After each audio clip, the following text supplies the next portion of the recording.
وہ اگر کوئی چیز مل جائے تو اللہ کا شکر ادا کرتے ہیں اور نہ ملے تو صبر کرتے ہیں. مولانا روم علیہ رحمہ نے فرمایا کہ یہ کام تو ہمارے شہر کے کتے بھی کرتے ہیں. یہ کام تو ہمارے شہر کے کتے بھی کرتے ہیں. مل جائے تو شکر ادا کرتے ہیں, نہیں ملے تو صبر کرتے ہیں. انہوں نے کہا پھر حضرت آپ ہی بتائیے کہ کیا کرنا چاہیے. فرمایا کہ مل جائے تو جو ضرورت سے سوا ہے وہ اللہ کی راہ میں خیرات کر دو, اور نہ ملے تو شکر ادا کر دو. یہ عارفین کا طریقہ ہے, عام لوگوں کی بات نہیں. عام لوگوں کے لیے تو یہ حکم ہے کہ ملے تو وہ شکر ادا کریں, نہ ملے صبر کریں. اب یہ بڑی اہم بات ہے, اس کو سمجھیے. حضرت علی کرم اللہ وجہہ الکریم ارشاد فرماتے ہیں, پروفیسر صاحب فرماتے ہیں کہ جہاں ضرورت سے سوا ہے وہیں کہیں ضرورت مند بھی موجود ہے. یعنی ایک کو اللہ نے تیل کا کنواں عطا کیا اور دوسرے کو چراغ عطا کیا. بھائی ایک کو یتیم بنایا, ایک کو مالدار بنایا. تو اب اگر کسی کے پاس کنواں ہے اور چراغ کسی کا بجھ جائے تو اس سے سوال تو ہوگا کہ تمہیں جو کنواں دیا تھا اس کا کیا بنا. ابھی مجھے ساتھی بتا رہے تھے یہاں پہ کہ جمعرات کو جو یہاں لنگر ہوتا ہے, بہت سارے دوست جو ہے وہ اس کو ضائع کر دیتے ہیں. یعنی جب کھانا کھانے بیٹھتے ہیں تو پلیٹ میں بہت زیادہ نکالتے ہیں اور آخر میں اسے بچا دیتے ہیں اور وہ ضائع ہو جاتا ہے. اگر تھال میں موجود رہے تو کسی اور کے کام آ جائے. آپ نے نکالا بھی اور اسے ضائع بھی کر دیا. اگر ضرورت سے سوا ہے تو وہ کسی اور کا حصہ ہے. آپ کے پاس زیادہ رکھا ہوا ہے سامنے تو اتنا نکالیں, آپ 10 دفعہ نکال لیں, لیکن ضرورت جتنی ہے اتنا نکالیں. ایک لقمہ بھی ضائع نہ کریں. میرے آقا کریم علیہ السلام ایک مرتبہ گھر میں تشریف لائے تو دیکھا روٹی کا ایک ٹکڑا پڑا ہوا ہے. میرے حضور نے وہ ٹکڑا اٹھایا, صاف کیا اور فرمایا عائشہ عزت والی چیز کا احترام کیا کرو. یہ جب کسی قوم سے روٹھ جاتی ہے نا تو واپس نہیں آتی. اب آپ دیکھیں کہ ہمارے ہاں کتنی بے قدری ہوتی ہے رزق کی. کہتے ہیں یار مفت کا کھانا مل گیا. مفت کا ملا ہے تو آپ نے جتنا آپ کا شکم ہے آپ اتنا ہی تناول کریں گے نا, نہ کہ آپ ضائع کریں گے اسے. دسترخوان سے اٹھا کر کھانا اس میں مغفرت کی بشارت ہے. اور فرمایا کہ جو برتن کو صاف کرتا ہے, پلیٹ کو صاف کرتا ہے, وہ برتن اس کے لیے دعائے مغفرت کرتا ہے. یہ اناج جو یہاں تک پہنچا ہے آپ کے دسترخوان تک, کبھی آپ نے غور کیا کہ یہ چلا کہاں سے؟ 6 مہینے میں فصل تیار ہوتی ہے. کبھی آپ جائیں دیہاتوں میں, جو فصل ہے وہ 6 مہینے میں تیار ہوتی ہے, چاہے چاول ہو چاہے گندم ہو. اب فصل پک گئی, اس کے بعد وہ کئی پروسیس سے گزر کر جو ہے وہ چکی تک آتی ہے. پھر وہاں اس کو فائن کیا جاتا ہے, پھر وہ پیکنگ, پروسیسنگ, پھر مارکیٹ, کئی ہاتھوں سے ہوتے ہوئے آپ کے گھر تک پہنچی. والدہ نے بنایا, بہن نے بنایا, بیوی نے بنایا, یا ہوٹل سے آپ نے خریدا. وہ پک کے اس میں گیس استعمال ہوئی, پانی استعمال ہوا, نمک استعمال ہوا, اتنی چیزیں اس میں شامل ہوئیں. اور پھر وہ جب آپ کے سامنے کھانا آتا ہے تو آپ اسے اگر ضائع کر دیں گے. یہ لقمہ جو یہاں تک آتا ہے نا سہیل بھائی, جب ہمارے سامنے لقمہ آتا ہے تو اللہ نے یہ جو ہاتھ دیے ہیں نا ہمیں, سب سے پہلے یہ ہاتھ ہمیں بتاتے ہیں, یہ سینسر بتاتے ہیں یہ گرم ہے ٹھنڈا ہے, اس کو لے کے جانا چاہیے منہ میں یا نہیں لے کے جانا چاہیے. پتا چلا بھائی نارمل ہے, آپ نے اٹھایا یہاں پہ لے کر آئے. اب یہاں اللہ نے یہ دوسرا سینسر لگایا ہوا ہے, آپ کو فوراً خوشبو آ جائے گی کہ یہ باسی ہے یا تازہ ہے, یہ اندر جانا چاہیے یا نہیں. اب دوسری ناک نے بتایا کہ بھائی یہاں صحیح ہے, اس کو منہ میں رکھ. منہ میں رکھا تو اب تیسرا جو سینسر ہے وہ کام کر رہا ہے, دانت ہیں وہ بتاتے ہیں اس میں کوئی کنکر تو نہیں, پتھر تو نہیں, لوہا تو نہیں. اب وہ بتا رہے ہیں. اس پروسیس سے گزر کے جب لقمہ اندر جاتا ہے تو اندر الگ نظام ہے, کہاں کتنا خون بننا ہے, ایک لقمے کے لیے کتنا بڑا نظام ہے. اللہ کی کیسی کیسی نعمتیں ہیں. یعنی مثال اتنی سمپل سی ہے کہ اگر میں کسی کو ایک روٹی دوں اور وہ اسے اٹھا کے پھینک دے میرے سامنے تو میں اسے دوبارہ دوں گا؟ خالق کائنات نے رزق دیا, رزق پہنچا ہمارے سامنے گرما گرم اور ہم نے اس کو بچا دیا, تو اس کا مطلب ہے ہم نے پھینک دیا اسے, ہم نے پھینک دیا. برکت ہوگی یا اس سے آپ کے رزق میں تنگی آئے گی؟ خود سوچنے کی بات ہے. یہ جو ہمارے گھروں میں رزق کی تنگی ہے اس کی بنیادی وجہ یہ ہے کہ ہم نے رزق کی قدر کرنا چھوڑ دی. ہم کھاتے ہیں شکر ادا نہیں کرتے. کبھی کسی دعوت میں چلے جائیں, یعنی اپکائی آتی ہے دیکھ کے, لوگ اتنا اتنا بھر کے رکھتے ہیں, ضائع کر کے جا رہے ہوتے ہیں. ارے بھائی لفافہ دیا ہے, پیسے تو وصول کریں گے نا.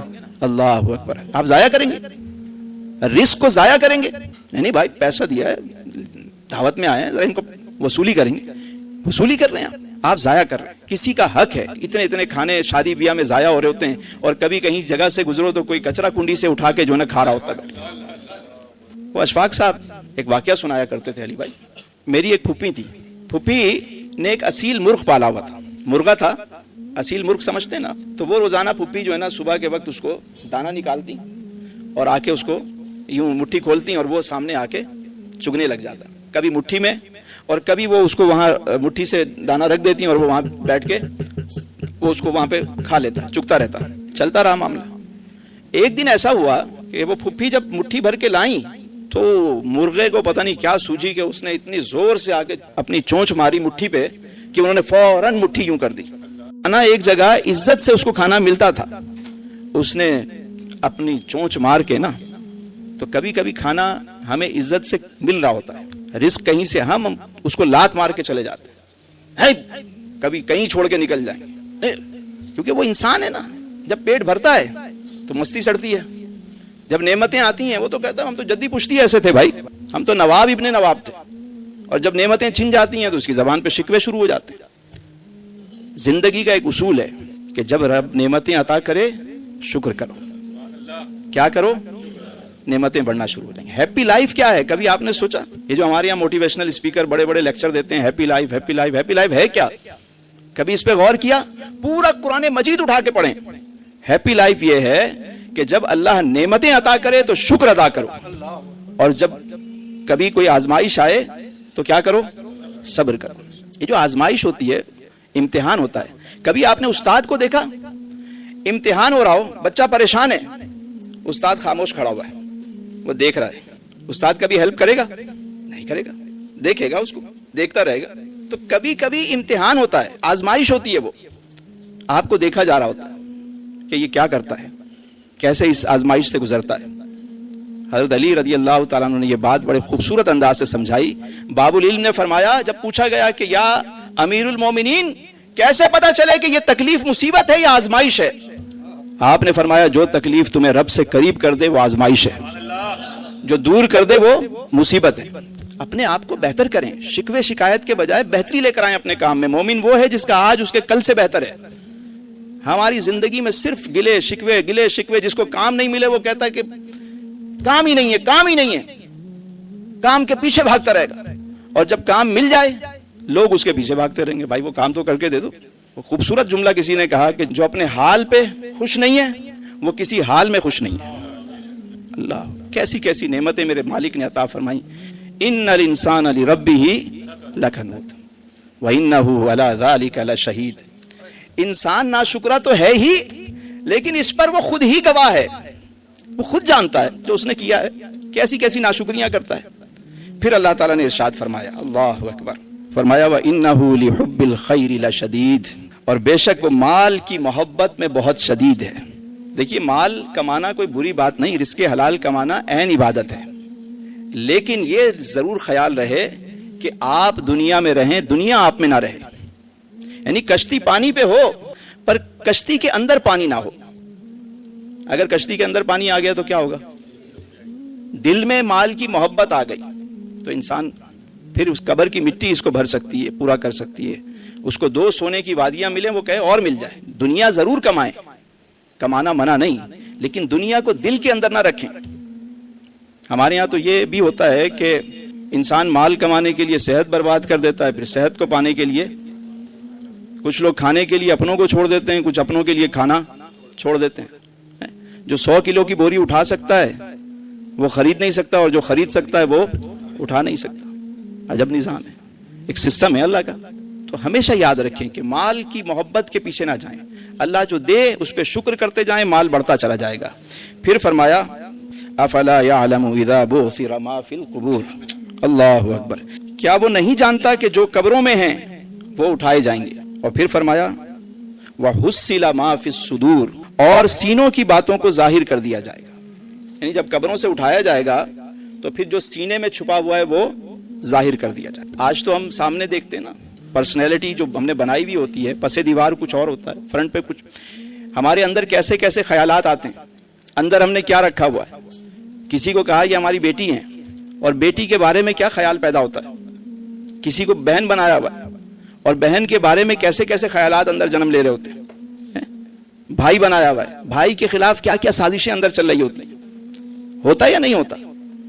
اگر آج لوگ ہمارے اندر کا حال دیکھ لیں تو ہو سکتا ہے ہم سے ہاتھ بھی نہ ملائیں, کہ ہمارے اندر بہت کچھ ہے اور رب نے اس پہ پردہ رکھا ہوا ہے, ہمیں مہلت دی ہوئی ہے.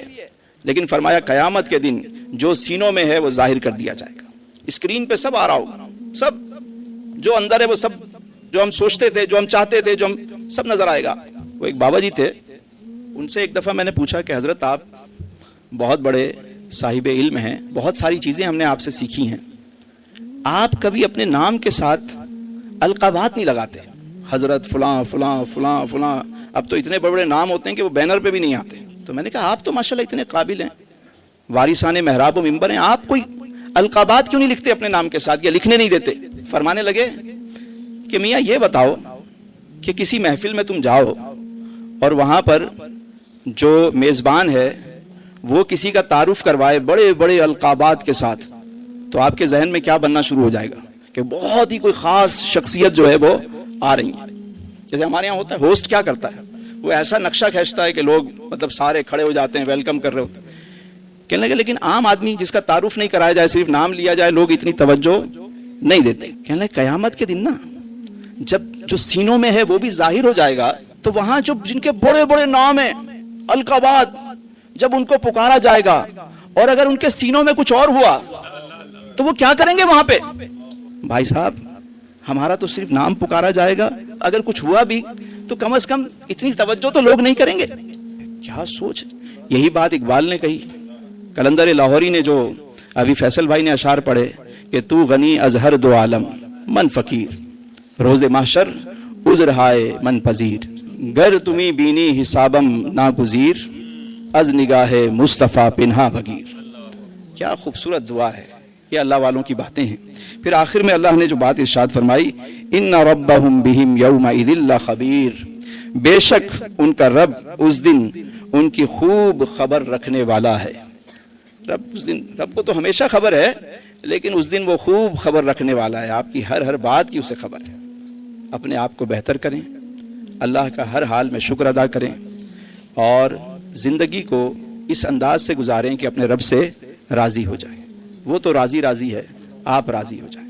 زندگی سے گلا شکوہ ختم کر دیں. کون کون نیت کرتا ہے کہ دسترخوان پہ جب بیٹھے گا تو جو بھی ماں حاضر پیش کیا جائے تو وہ اسے اتنا ہی لے گا جتنا وہ کھا سکتا ہے, اور اس کے بعد اپنے برتن کو وہ صاف کرے گا؟ کون کون؟ کچھ لوگ ہیں وہ ہاتھ نہیں اٹھا رہے, میرا خیال ہے ان کا ارادہ کچھ اور ہے. سب کریں گے؟ اچھا چلیں اب ہاتھ نیچے کریں. اب ایک بات اور بتائیں, یہاں تو کریں گے, کیا گھر پہ بھی کریں گے؟ اور کہیں دعوت میں جائیں گے؟ ٹھیک ہے, ضائع ایک دانہ پہ, ہاں پیٹ بھر کے کھائیں, آپ کو جتنا کھانا ہے آپ کھائیں, دعوت میں جائیں کھائیں, لیکن ضائع نہ کریں. ضائع کرنے سے رزق میں برکت ختم ہو جاتی ہے. ٹھیک ہے, اور پلیٹ کو صاف کرنے سے, شکر ادا کرنے سے, دعا مانگنے سے کھانے میں برکت شروع ہو جاتی ہے. اللہ تعالیٰ سے دعا ہے اللہ تعالیٰ ہم سب کو آسانیاں عطا فرمائے اور آسانیاں تقسیم کرنے کا شرف عطا فرمائے.